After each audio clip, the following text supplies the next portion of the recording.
अगर आपने 10वीं पास की है और साथ ही साथ आप गवर्नमेंट जॉब पाना चाहते हैं और आपका सपना डिफेंस में जॉब करने का है तो यह वीडियो आपके लिए फायदेमंद होने वाली है, क्योंकि बीएसएफ यानी बॉर्डर सिक्योरिटी फोर्स की तरफ से रिक्रूटमेंट निकली है। कितनी पोस्टें रहने वाली है, क्या एज लिमिट रहने वाली है, इंपॉर्टेंट डेट क्या रहने वाली है और कितनी वैकेंसीज है, सिलेक्शन प्रोसेस क्या होगा और अप्लाई कैसे करें, आपको बताने की पूरी कोशिश करूंगा। आप देख रहे हैं टुडे न्यूज लाइन और मैं हूं आमिर मीर।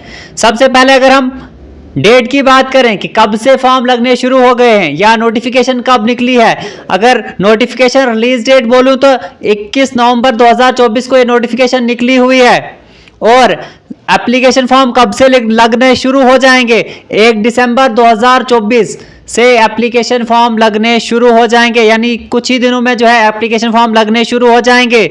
और इसकी आखिरी डेट की अगर बात करें तो 30 दिसंबर 2024 आखिरी डेट है, यानी 30 दिसंबर 2024 से पहले आपको इसके लिए अप्लाई करना पड़ेगा। अगर हम अब एजुकेशन क्वालिफिकेशन की बात करें तो अगर आपने 10th पास की है तो आप इसके लिए अप्लाई कर सकते हो, फिर चाहे आप 12th हो या ग्रेजुएट हो तब भी आप इसके लिए अप्लाई कर सकते हो। साथ ही साथ अगर आपने किसी भी स्पोर्ट्स कोटा में कई बच्चों के स्पोर्ट्स कोटा में नेशनल लेवल के सर्टिफिकेट होते हैं या स्टेट लेवल के सर्टिफिकेट होते हैं तो वो कहीं अप्लाई नहीं कर पाते थे, लेकिन उनके लिए भी एक बड़ी खुशखबरी है कि उनके लिए भी रिक्रूटमेंट निकली हुई है, वो इसमें अप्लाई कर सकते हैं। और अगर अब साथ ही साथ एज लिमिट की बात करें तो अगर आपकी उम्र 18 साल से 23 साल की है तो आप इसके लिए अप्लाई कर सकते हो। और याद रखो कि एज रिलैक्सेशन भी इसमें दी गई है। ओबीसी कैटेगरी से जो भी बिलोंग करते हैं उनको 3 साल की एज रिलैक्सेशन दी गई है।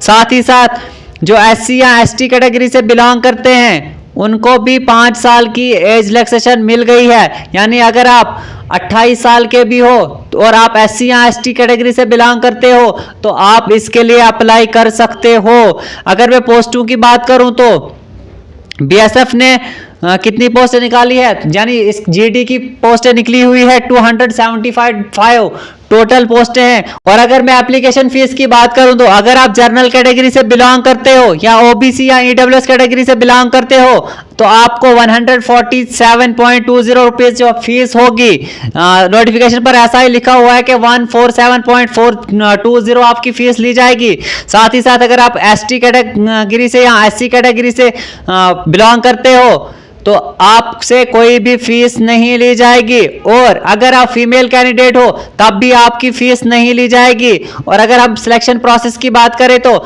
सबसे पहले आपका जो रिटन एग्जाम होगा, जो भी वो क्वालिफाई करेगा उसके लिए फिर पीईटी और पीएसटी के बाद आपका मेडिकल होगा और मेडिकल के होने के बाद आपकी डॉक्यूमेंट वेरिफिकेशन हो जाएगी।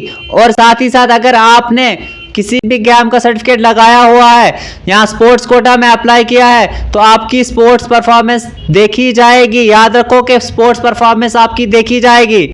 मजीद जानकारी के लिए कमेंट बॉक्स में इसका लिंक दिया हुआ है, आप वहां से क्लिक करके अप्लाई भी कर सकते हो और साथ ही साथ इसकी पूरी डिटेल आपको वहां से मिल जाएगी। ऐसी ही इंफॉर्मेटिव वीडियोस के लिए आप हमारे यूट्यूब चैनल को सब्सक्राइब करें, साथ ही साथ फेसबुक पेज को फॉलो करना ना भूलें।